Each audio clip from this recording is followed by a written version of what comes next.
Assalamualaikum warahmatullahi wabarakatuh. Selamat siang Bapak dan teman-teman semua. Kami dari kelompok 2 akan mempresentasikan hasil diskusi kami mengenai revolusi Rusia. Anggota kelompok 2 terdiri dari Al-Hafiz dengan NPM 02, Tiarma Delsita dengan NPM 03, Hasya Nadir dengan NPM 12, Diajeng Askia dengan NPM 34, dan Kintara Haifa dengan NPM 43. Pemaparan presentasi hari ini akan diawali dengan pendahuluan dari Revolusi Rusia.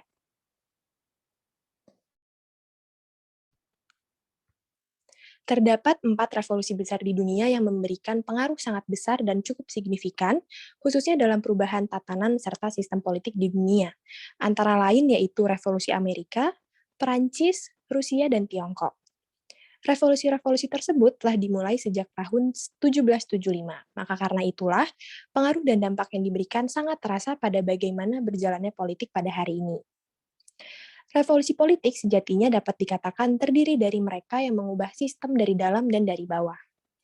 Nah, dari narasi tersebut dapat disimpulkan bahwa terjadinya sebuah revolusi memberikan dampak dan pengaruh yang sangat mendalam pada sebuah sistem perpolitikan di suatu negara. Keberhasilan dari sebuah revolusi tentu saja membutuhkan dukungan dari seluruh pihak terkait seperti rakyat dan dukungan institusional lembaga-lembaga pada negara tersebut. Revolusi Rusia merupakan satu dari beberapa revolusi besar di dunia yang pengaruhnya sangat besar. Revolusi Rusia ini merupakan masa di mana terjadi gerakan-gerakan yang digerakkan oleh kaum proletariat atau masyarakat kelas bawah yang hidup pas-pasan. Secara singkat, revolusi ini bertujuan untuk menumbangkan kekaisaran besar Rusia yang terkenal sangat kejam di Eropa berkaca dari kesewenang-wenangnya terhadap rakyat Rusia, khususnya kaum proletariat. Dampak dan pengaruh yang begitu besar dari revolusi Rusia ini melahirkan banyak paham-paham baru yang hingga kini masih berkembang dan diadopsi ke dalam sistem hukum internasional saat ini. Dampak dan pengaruhnya bukan hanya dirasakan oleh negara-negara di dunia saja, tetapi oleh organisasi-organisasi internasional juga banyak mengadopsi paham-paham dari revolusi Rusia ini. Untuk penjelasan selanjutnya akan dilanjutkan oleh Tiarma. Baik, selanjutnya ada revolusi Rusia secara umum. Revolusi Rusia pada tahun 1917 adalah salah satu peristiwa politik paling eksplosif di abad ke-20. Revolusi ini secara umum adalah gerakan politik yang dilakukan oleh para buruh, politisi, kelompok milisi bersenjata, dan kaum proletariat yang bertujuan untuk meruntuhkan kekaisaran Tsar Nicholas II dan mendirikan negara republik. Pada dasarnya, revolusi Rusia terjadi akibat sikap Tsar Nicholas II yang otoriter. Tindakan tersebut melahirkan persatuan kaum buruh, petani, dan tentara Rusia yang memunculkan berbagai tindakan-tindakan yang radikal. Revolusi Rusia juga merupakan buntut dari krisis ekonomi, sosial, dan politik yang terjadi di Rusia pada awal abad ke-20-an. Untuk latar belakang dari revolusi Rusia akan disampaikan oleh Diajeng. Latar belakang terjadinya revolusi Rusia ada dua, yaitu faktor internal dan eksternal. Untuk faktor internal, yaitu yang pertama, kepemimpinan Tsar Nicholas II yang buruk, yaitu reaksioner dan diktator.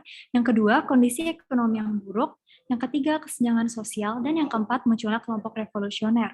Adapun faktor eksternalnya, yaitu yang pertama, berkembangnya sosialisme dan komunisme.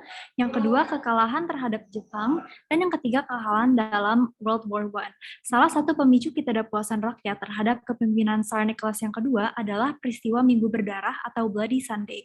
Peristiwa ini disebabkan karena adanya aksi protes oleh rakyat yang meminta keadilan kepada Tsar Nicholas sebab mereka diperlakukan tidak adil.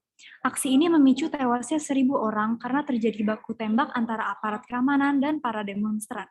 Bloody Sunday juga merupakan salah satu pemicu revolusi Rusia yang terjadi pada bulan Februari 1917. Sebagai akibat dari perlakuan Tsar Nicholas yang otoriter, muncul beberapa kelompok yang mendeklarasikan sebagai penentang Tsar Nicholas, yaitu kelompok liberal atau kadet, yang menghendaki Rusia menjadi kerajaan yang memiliki UD, dan kelompok sosial yang menghendaki susunan-susunan masyarakat sosialis serta pemerintahan modern. Bisa di next?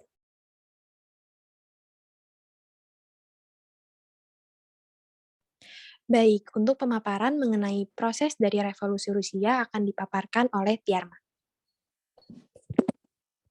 Baik, untuk selanjutnya, mengenai proses revolusi Rusia, ini diawali pada awal 1900-an, di mana Rusia adalah salah satu negara paling miskin di Eropa dengan jumlah petani yang sangat besar dan minoritas pekerja industri yang miskin yang terus bertambah.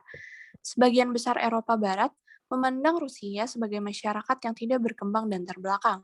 Kekaisaran Rusia juga mempraktikkan perbudakan, yakni suatu bentuk feodalisme di mana para petani tak bertanah dipaksa untuk melayani kaum bangsawan sebagai pemilik tanah. Sebelum terjadi dua peristiwa revolusi besar, yakni Revolusi Februari dan Oktober, dalam berjalannya proses revolusi di Rusia, sempat terjadi sebuah revolusi yang dinamakan dengan Revolusi 1905, di mana revolusi ini diawali dari protes besar-besaran oleh pekerja Rusia terhadap monarki yang menyebabkan pembantaian Minggu Berdarah tahun 1905. Ratusan pengunjuk rasa yang tidak bersenjata terbunuh atau terluka oleh para pasukan SAR. Pembantaian itu memicu revolusi Rusia pada tahun 1905, di mana para pekerja yang marah menanggapinya dengan serangkaian pemogokan yang melumpuhkan di seluruh negeri. Setelah pertumpahan darah, Tsar Nicholas II juga menjanjikan pembentukan serangkaian majelis perwakilan atau Dumas untuk bekerja menuju revolusi. Nah, kemudian di sini ada kedua revolusi yang menjadi awal mula dari adanya revolusi Rusia. Yang pertama, ada revolusi Februari. Nah, revolusi ini terjadi pada tanggal 23 sampai 27 Februari 1917. Revolusi ini terjadi karena Tsar Nicholas II menindak tegas aksi protes yang dilakukan rakyat Rusia di Petersburg. Akibatnya, golongan menengah dan kaum proletar bersatu melawan kekejaman Tsar Nicholas II melalui aksi mogok kerja buruh, demonstrasi, sampai kerusuhan-kerusuhan. Revolusi ini berakhir dengan berhasilnya keputusan turunnya Tsar Nicholas II dari kursi pemerintahan. Setelah itu, dibentuklah pemerintahan sementara dan bentuk pemerintahan liberal. Pemimpin dari pemerintahan sementara adalah Alexander Kerensky. Kemudian, yang menjadi revolusi selanjutnya dari revolusi Februari adalah revolusi kedua yang terjadi pada Oktober 1917 atau biasa juga disebut sebagai revolusi Bolshevik. Revolusi ini terjadi karena adanya protes dari kelompok sosial radikal yang dimana kelompok tersebut beranggapan bahwa pemerintahan Alexander dinilai lambat mewujudkan cita-cita rakyat Rusia. Partai Bolshevik di bawah kepemimpinan Vladimir Lenin berhasil meruntuhkan kepemimpinan Alexander Kerensky. Revolusi ini menjadi awal masuknya komunis di Rusia pada tahun 1922.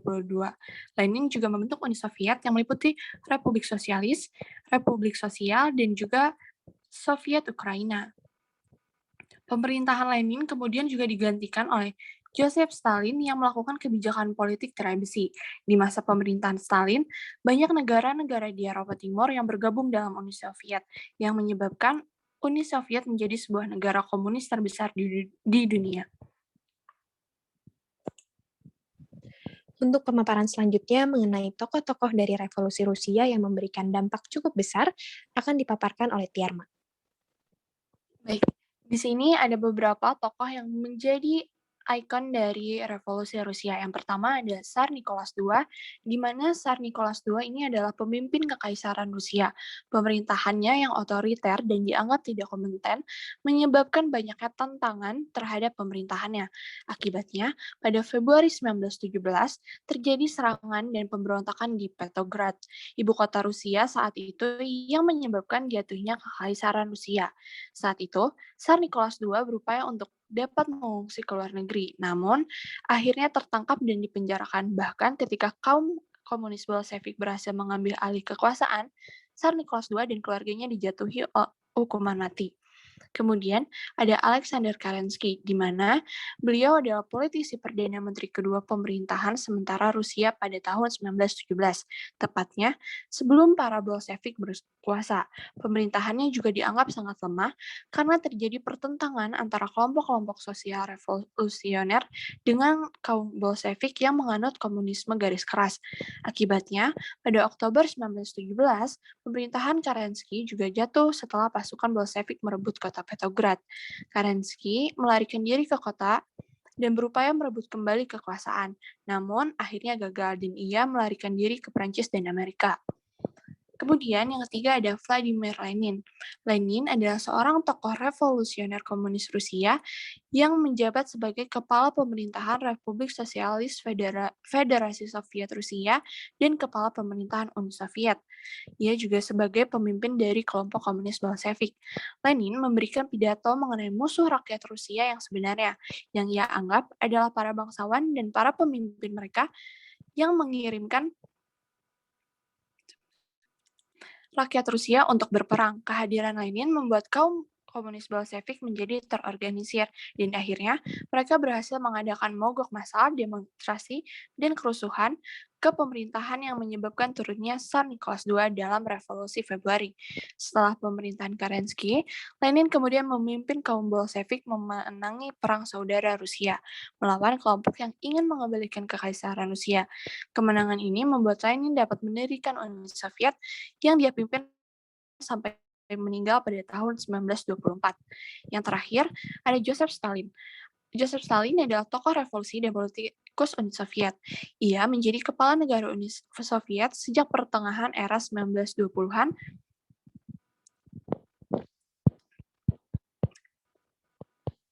sampai akhir hayatnya pada 1953 dengan gelar Sekretaris Jenderal Partai Komunis Uni Soviet sejak tahun 1922 sampai 1952 dan juga menjabat sebagai Kepala Pemerintahan Uni Soviet sejak tahun 1941.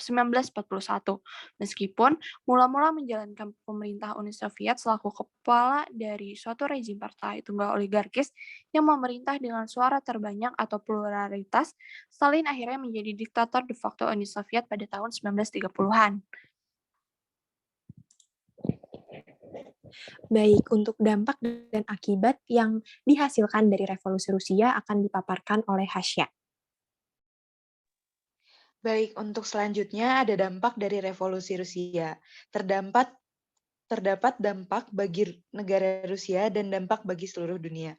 Yang pertama, ada dampak dari negara Rusia, yaitu yang pertama, sesuai dengan latar belakang terjadinya revolusi Rusia, mereka berhasil menumbangkan pemerintahan Kekaisaran Tsar Nicholas II yang terkenal bengis.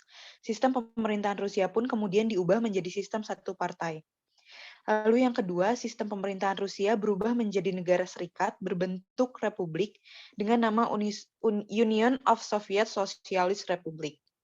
Lalu yang ketiga, nasionalisasi dan modernisasi oleh pemerintah Rusia kemudian dilakukan juga pada berbagai kantor, pabrik, dan perindustrian, lalu lembaga bank, dan juga nasionalisasi jaringan kereta api. Lalu yang keempat, revolusi Rusia ini menyebarkan paham komunisme ke seluruh dunia sebagai salah satu paham yang sangat berpengaruh karena kemenangan kaum Bolshevik yang menganut paham komunis. Lalu yang kedua, ada dampak revolusi Rusia bagi seluruh dunia, yaitu yang pertama, revolusi Rusia telah melahirkan ideologi baru, yaitu ideologi komunis ke seluruh dunia, yang ideologi tersebut berkembang di masyarakat kelas bawah. Lalu yang kedua, revolusi Rusia ini menyebabkan munculnya gerakan nasional radikal di berbagai negara kawasan Asia yang mendapat pengaruh ideologi komunis seperti Cina, Korea, Kamboja, dan juga Vietnam. Lalu yang terakhir, revolusi Rusia ini merupakan simbol perlawanan kelompok buruh terhadap kapitalis yang mana revolusi Rusia dapat menginspirasi perjuangan masyarakat kelas bawah untuk mendapatkan hak-haknya dan menumbangkan kekuasaan kapitalis yang absolut.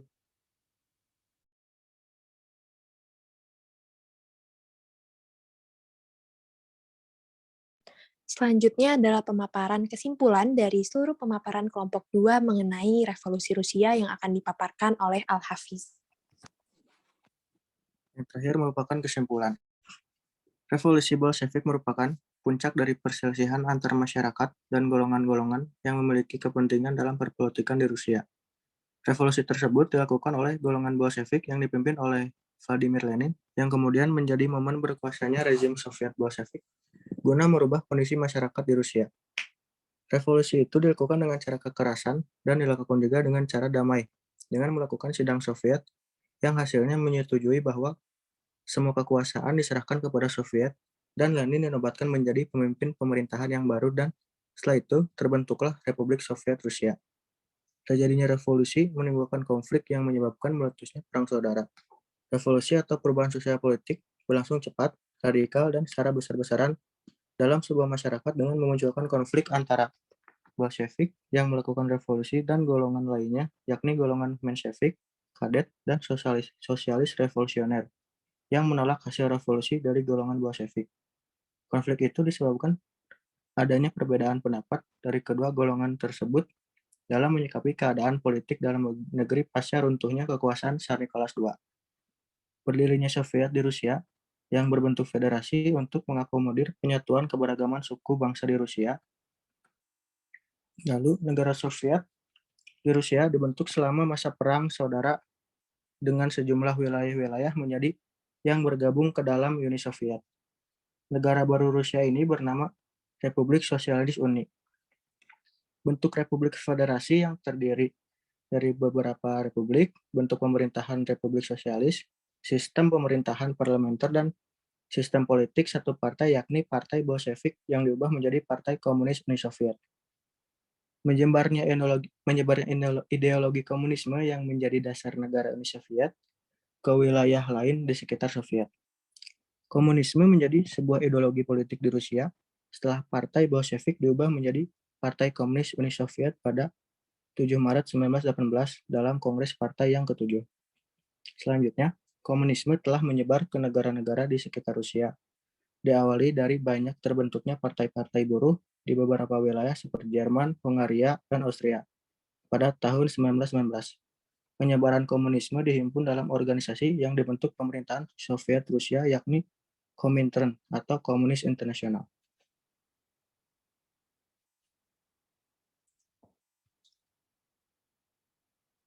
Sekian. Sekian presentasi dan pemaparan dari kelompok 2 mengenai revolusi Rusia. Bagi para audiens yang ingin memberikan pertanyaan, dipersilahkan. Saya selaku moderator dan teman-teman kelompok 2 mengucapkan terima kasih sebanyak-banyaknya kepada teman-teman dan Bapak yang sudah memperhatikan presentasi kami hari ini. Semoga pemaparan dari materi kami dapat membawa kebermanfaatan bagi kita semua di kemudian hari. Terima kasih.